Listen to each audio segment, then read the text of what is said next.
राशि के लिए बहुत महत्वपूर्ण ग्रहों की परिवर्तन को लेकर सूचना जो हम लेकर के आपके लिए आए हैं, इसकी चर्चा करेंगे तथा आपको कुछ प्रसन्न होने के लिए जो ग्रहों के बदलाव हुए हैं उनकी जानकारी आपको देना हमारा फर्ज है। और कर्क राशि को हंसने का मौका देने वाला जो ग्रह है वो आ गया। पिछले बहुत दिनों से बहुत सारे कर्क राशि वाले ऐसे हैं जिनको हंसने का मौका नहीं मिल रहा था। एक फिल्म आई थी, उसमें फिल्म में वो जो एक हीरो है वो बार बार बोलता है, ओ सरदार जी कभी हंस भी लिया करो। तो कर्क राशि वालों के लिए मेरा ये डायलॉग है कि कभी हंस भी लिया करो आप, अब हंसने का समय आपका आ गया है। खुशी का समा तेरे करीब आ गया है, अरे द्वारपालो सुदामा से कह दो कि मिलने सुदामा गरीब आ गया है। तो ये जो गरीब था वो समय निकल गया गरीबी का और परेशानी का। अब आपके ऊपर खुशियों का समा आ गया है और आ रहा है। एक एक पल ऐसे बीतता जा रहा है खराब ग्रहों का, अब खुशियों की बौछार आपके ऊपर होगी। हर आदमी सुनना चाहता है कि मेरे लिए अच्छा ही हो, और हम भी चाहते हैं कि आपको ऐसे समय ना देखना पड़े, खराब समय ना देखना पड़े, हर व्यक्ति प्रसन्न रहे। तो आइए जानते हैं इनके कुछ बदलाव। ये कर्क राशि का खाना है नंबर 1, यहाँ चंद्रमा लिखा हुआ है। एक चीज बहुत साफ साफ कहना चाहूंगा, इस संसार में सिर्फ केवल और केवल एक राशि भाग्यशाली है। ये बात क्यों कहनी पड़ रही है? क्योंकि पिछले 2.5 ईयर से बहुत सारे कर्क राशि के लोग किसी बड़े बड़े इल्जाम, कष्टकारक मैरिज लाइफ, नौकरी, व्यापार, प्रतिष्ठा, सम्मान, फॉल्स एलिगेशन, रोग, बीमारी, चोट, सामाजिक प्रतिष्ठा को धक्का पहुंचाने वाला समय चल रहा था। अब था इसलिए हो गया वो, अब सिर्फ 1 महीना बचा है आपकी समस्या का। उसके बाद तो कोई ऐसी सिचुएशन आने वाली नहीं है, ऐसा मौका नहीं देगा ग्रह जो आपको उस विषम परिस्थितियों का सामना करना पड़े। नंबर 1, सूर्य और शनि, ये दोनों पिता पुत्र इसी आने वाली 12 तारीख को, 12 फरवरी से 14 मार्च तक आपके अष्टम भाव में रहेंगे। इसके अच्छे फल देने की कोई उम्मीद नहीं है। ये अच्छा फल नहीं देगा यहाँ पर, क्योंकि दोनों परस्पर मैत्री नहीं है, इनकी शत्रुता है, नैसर्गिक शत्रुता है। और ये जो सूर्य है ये सीधा अपने धन स्थान पर दृष्टि डाल रहा है और धन की वृद्धि का कारक बना हुआ है, वो बात अलग है। अब इस शनि देवता, इनको तो हम इग्नोर नहीं कर सकते, ये ध्यान इनकी दृष्टि को बाधित नहीं कर सकते। ऐसा कोई यंत्र नहीं है जो शनि की दृष्टि को रोक सके। अब इन दोनों में से सूर्य की अपने घर पर दृष्टि है, इसलिए सूर्य के अच्छे परिणाम होंगे। मार्गी बृहस्पति का आपके भाग्य स्थान का स्वामी होकर के, डायरेक्ट होकर के 4 तारीख से जो हुआ है 14 मई तक लगातार निरंतर अविरल धन देता रहेगा। आपके भाग्य को उत्तरोत्तर वृद्धि करने के लिए काफी है। ये सारी बातें हुई समीकरण। दाहिने हाथ में दर्द, भाइयों और बहनों के प्रति चिंता के कारण आपका ध्यान अपने भाई बहन की तरफ जाएगा, लेकिन आपका पराक्रम बढ़ाने के लिए आंख बंद करके केतु आपको असीमित पराक्रम, कितनी बड़ी बड़ी परेशानियां आप झेल चुके हैं और उसके बावजूद इस केतु ने आपके साहस को कम नहीं होने दिया। और अब आप आनंदित होंगे अगली बात सुनकर के कि आपके भाग्य स्थान का लॉर्ड जब इनकम हाउस में मार्गी होकर चल दिया तो एक तो पॉजिटिव सकारात्मक बुद्धि आपकी हो जाएगी। आपके भाग्य स्थान में उच्च राशि का शुक्र है, और उच्च राशि का शुक्र ये स्वामी कहाँ का है? यहाँ का और यहाँ, ये दोनों स्थान इस संसार में ज्योतिष की दृष्टि से ये सुख देने वाला है, ये इनकम देने वाला, इन दोनों हाउस, ये प्रिविलेज सिर्फ और सिर्फ केवल और केवल या तो कुंभ राशि को मिलता है या कर्क राशि को। ये ही दो राशि है ब्रह्मांड की। तो इन दोनों का स्वामी जब उच्च में भाग्य स्थान में बैठता है तो फिर डरने की जरूरत नहीं है। अब खराब क्या हो रहा है ये देखिए, मंगल की आपके दाम्पत्य जीवन स्थान पर दृष्टि है। भले ही सूर्य यहाँ षडाष्टक योग समाप्त हो जाएगा 12 तारीख को, लेकिन इस मंगल की दृष्टि तो ज्यों की त्यों इस नंबर 10 पर गड़ी रहेगी, लगी रहेगी। उच्च भाव से देखेंगे ये दोनों ग्रह 6 और 7 फरवरी को इनका क्रम धनिष्ठा नक्षत्र पर होने के कारण ये सूर्य का बदलाव तो होगा और धनिष्ठा पर होगा, मंगल के नक्षत्र पर होगा, यहां आ जाएंगे। 11 तारीख को बुध और 12 तारीख को सूर्य दोनों पलायन करके यहाँ शनि के साथ संयोग करेंगे। और ये जो ना, ये जो अष्टम भाव है, ये इस कर्क राशि वाले को अवांछनीय या अनवांटेड, जहां आप जाना नहीं चाहते, देखिए आपका कोई रिश्तेदार, अपना कोई निकट प्रेमी हॉस्पिटल में एडमिट है या किसी कानूनी कार्रवाई में फंस गया, तो आपकी हार्दिक संवेदना उसके साथ लगी रहेगी। सुख और दुख में आप साथ देते हुए, साथ निभाते हुए दिखाई देंगे। और कोई साथ दे या ना दे,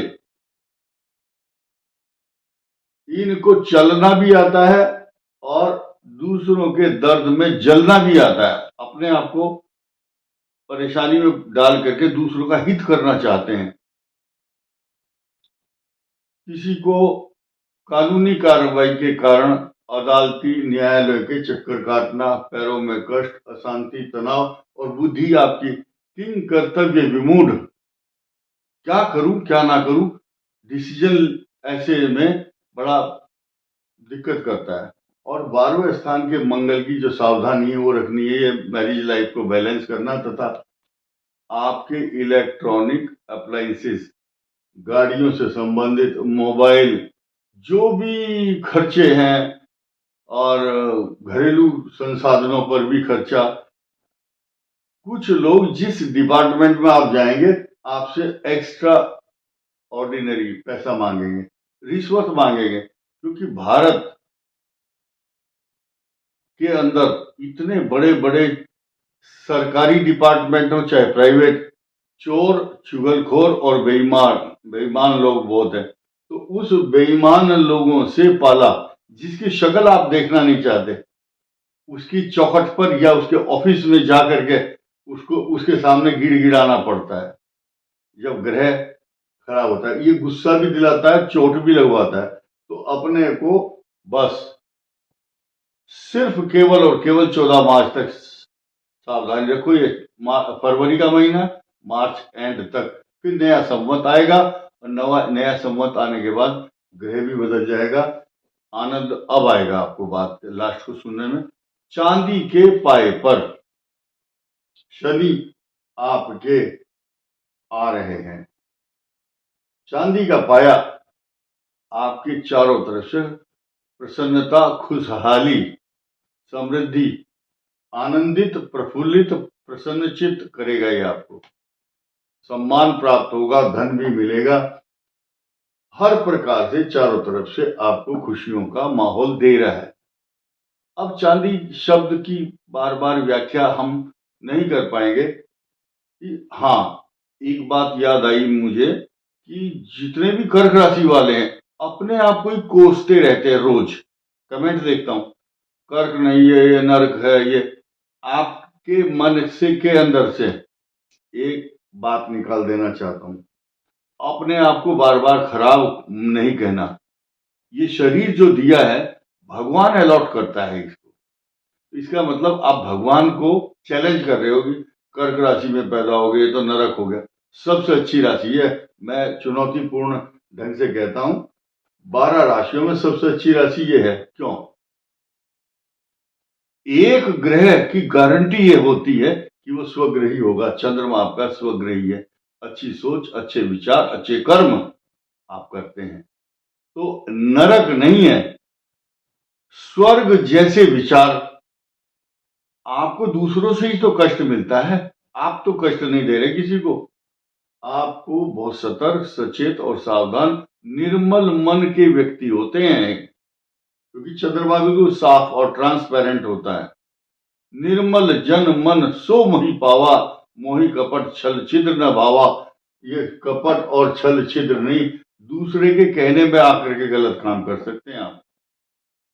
यहां एक कथा जुड़ी है शास्त्रों में, इंद्र और चंद्र दोनों के ऊपर कलंक लगा हुआ है। गौतम ऋषि का शाप है, लेकिन ये चंद्रमा इसको शापित है।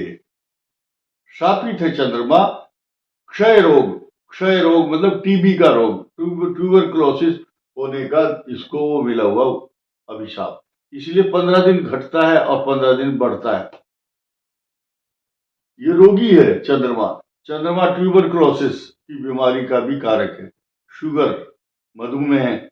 लेकिन कर्क राशि वालों का, जिनका चंद्रमा शुभ ग्रहों से दृष्ट हो या स्वग्रही अच्छे स्थान पर बैठा है, तो फिलहाल आपको ये खुशी मनानी चाहिए। जो अगले 1-1.5 महीने कष्ट आ रहा है उसको ज्यादा दुखी ना समझो। अगले जो ज्यादा सुख देने वाला समय है उधर ध्यान दीजिए। ये राहु हट जाएगा, आपका अष्टम आएगा, वो इतना आपको परेशान नहीं करेगा। सिर्फ छोटे मोटे रोग देता है, हड्डियों के रोग, ज्वाइंट की प्रॉब्लम, जिनका डायग्नोज नहीं हो पाता। इसीलिए जो आपको क्या करना है, कर्क राशि वालों को, आप अगर नास्तिक या आस्तिक नहीं है, हम आपको महात्मा या सन्यासी नहीं बना सकते। आप आस्तिक और नास्तिक ना बनो, वास्तविक जरूर रहो, ओरिजिनल जैसे हो वैसे ही, निर्मल मन, कोरा कागज, तो आपके ऊपर दुष्प्रभाव नहीं होगा। दुष्टों के साथ, गलत लोगों की संगति में नहीं बैठना, गलत काम में फंसना नहीं है। क्योंकि ये जो उतरती हुई 7.5, आती हुई ठंड और जाती हुई ठंड नुकसान देती है। और कर्क राशि के ऊपर अभी ढैया है, ये ढैया उतरती हुई है। शनि की ढैया हो या 7.5, जब उतरती हुई होती है, जाते जाते जिनके बहुत स्पेशल ग्रह होंगे उनको संपत्ति पैसा देकर जाएगी, गुप्त धन देगी। लेकिन जिनका खराब शनि है उसको कष्ट भी देती है। लेकिन लास्ट में मैं ये कहूंगा, कर्क राशि वालों के लिए चांदी का पाया है और 4 पाए होते हैं। लोग, अज्ञानी लोग क्या समझते हैं, चांदी तो सस्ती होती है और सोना महंगा होता है। वास्तविकता यह है कि ज्योतिष के हिसाब से जो पाया है, यहां सोने का पाया कष्टकारक होता है और चांदी का शुभ होता है, तांबे का शुभ होता है और लोहपाद खराब होता है। तो एक आदमी स्वर्ग में जब गया यमराज के पास, तो यमराज ने चित्रगुप्त से कहा कि इसका लेखा जोखा देखो, इसको स्वर्ग भेजना है नरक, इसके कर्म चेक करो। तो चित्रगुप्त ने हिसाब लगाया कि भाई जितने पाप किए उतने ही पुण्य है, बराबर है इसका बैलेंस। तो यमराज ने कहा इसी से पूछो, ये स्वर्ग जाना चाहता है या नरक? उसने कहा, वो सेठ था जीवन भर, उसने बिजनेस किया, कहीं दान किए, कहीं गलत काम भी किए, झूठ बोला होगा, कोई बात नहीं। तो यमराज ने उसी से पूछा, तू ही बता भाई, तुझे स्वर्ग भेजे या नरक? उसने कहा, मुझे तो 2 पैसे जहां बचते हों वहां भेज दो। मेन चीज क्या है, ये जो कर्क राशि वाले हैं, इनके हाथ में अभी वो ताकत और वो सत्ता आ चुकी है। ये अच्छे अच्छे निर्णय लेंगे। और इनको लास्ट में ये कहना चाहूंगा, आप गम की अंधेरी रात में दिल को न बेकरार कर, खुशियां आने वाली हैं, बस उसका इंतजार कर। मार्च तक सावधान रहें। इस वीडियो में इतना ही। धन्यवाद। नमस्कार।